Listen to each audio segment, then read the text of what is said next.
પરસોત્તમ રૂપાલાના નિવેદનને વખોડી કાઢીને મુન્દ્રા ખાતે ક્ષત્રિય સમાજના આગેવાનોની એક વિશાળ બેઠક યોજવામાં આવી હતી.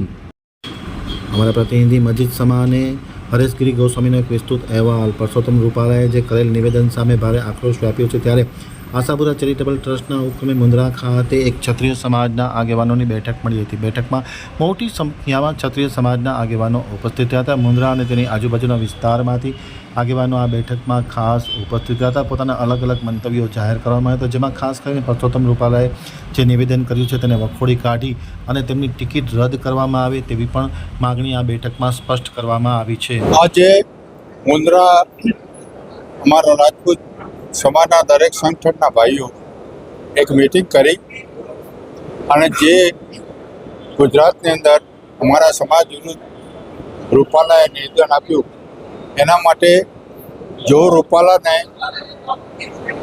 ટિકિટ કેન્સલ કરવા નહીં આવે તો અમારો સમાજ ચૂંટણીનો બહિષ્કાર કરશે અને જે પણ ભારતીય જનતા પાર્ટી છે એનો ટેકો નહીં આપે. આજે રૂપાલાના જે નિવેદનના વિરુદ્ધમાં મુન્દ્રા તાલુકા આશાપુરા ચેરિટેબલ ટ્રસ્ટના નેજા હેઠળ રાજપૂત સમાજની એક મિટિંગ બોલાવવામાં આવેલી. મારું નામ નવલસિંહ જમુભા વાઘેલા, ગામ બાબિયા, તાલુકો મુન્દ્રા, મૂળ ગામ ગેડી, તાલુકો રાપર. હું મુન્દ્રા તાલુકાનો માજી કારોબારી ચેરમેન છું. રૂપાલા સાહેબના નિવેદનથી અમારી રાજપૂત સમાજોની લાગણી ખૂબ જ આહત થઈ છે. રૂપાલા ઇતિહાસના જાણકાર છે, પણ એમને એટલી જાણકારી હોવી જોઈએ કે છેલ્લા ભારતના રાજા પૃથ્વીરાજ ચૌહાણ થયા, એને લગભગ 700 થી 800 વર્ષ થઈ ગયા.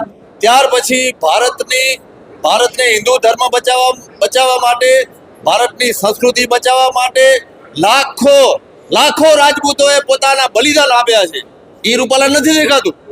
રાજકોટ લોકસભા સીટ ઉપર ભાજપના ઉમેદવાર પરસોત્તમ રૂપાલાએ જે ક્ષત્રિય સમાજને લાંછન લાગે એવું નિવેદન કરેલ છે, એની વિરુદ્ધમાં ઠેર ઠેર કાર્યક્રમો ચાલે છે અને ક્ષત્રિય સમાજ એના નિવેદનથી આહત છે, દુઃખી છે અને આક્રોશિત છે. જેના વિરોધમાં મુન્દ્રામાં પણ આજે ક્ષત્રિય સમાજના તમામ સંગઠનોએ સાથે મળી આ કાર્યક્રમ આજે યોજ્યો છે. ખાસ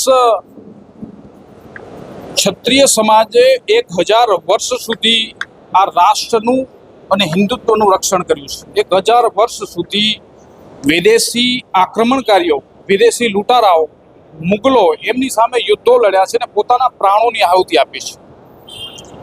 ક્ષત્રિયાણીઓએ એકી સાથે પદ્મિની સાથે 16,000 ક્ષત્રાણીઓએ જૌહર કર્યું અને એવા અનેકો આ ભારત ભૂમિ ઉપર જૌહર થયા છે.